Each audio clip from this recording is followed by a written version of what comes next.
我哋呢個呢，就係上車盤嘅第2站，同樣今日都係嚟到九龍嘅核心區，大概我諗幾分鐘就可以行到去地鐵站㗎啦。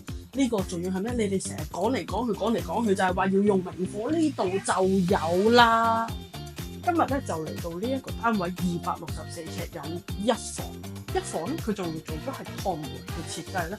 咁你成間房咧就非常之好用啦，即係你唔使預留嗰啲開門位啊、放床啊各樣嗰啲，三邊落床冇問題啊。仲要嗰個景觀係望翻同露台一樣嘅按城市景觀。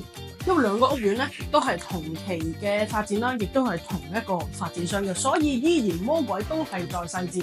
喺咁高3.5嘅樓底入邊咧，喺上面發展商交樓標準已經做咗一啲儲物嘅空間㗎啦，咁可以擺下啲過季嘅衣服啦、被啊、篋啊，或者你想收埋你自己嘅私己錢都係冇問題嘅。咁呢個洗手間咧就係一個套房嘅設計嚟嘅，咁佢成個 size 唔係好大，但係夠用。咁優點係咩？就係勝在你清潔嘅空間唔需要咁多，慳翻好嘅時間。喺呢個3合1嘅露台下嚟之後咧，就嚟到客廳嘅部分啦。咁有冇留意到我頭先講過呢個係一個趟門嘅設計咧？我頭先有一個想法就係，若然你嘅電視機係放喺呢個方向，或者你係用 projector 嘅話咧，咁你瞓覺嘅時候咧就可以趟翻開兩個玻璃門，咁咧你就可以實現躺喺床上面瞓覺，亦都可以同步睇電影或者係電視嘅願望啦。係啦，同埋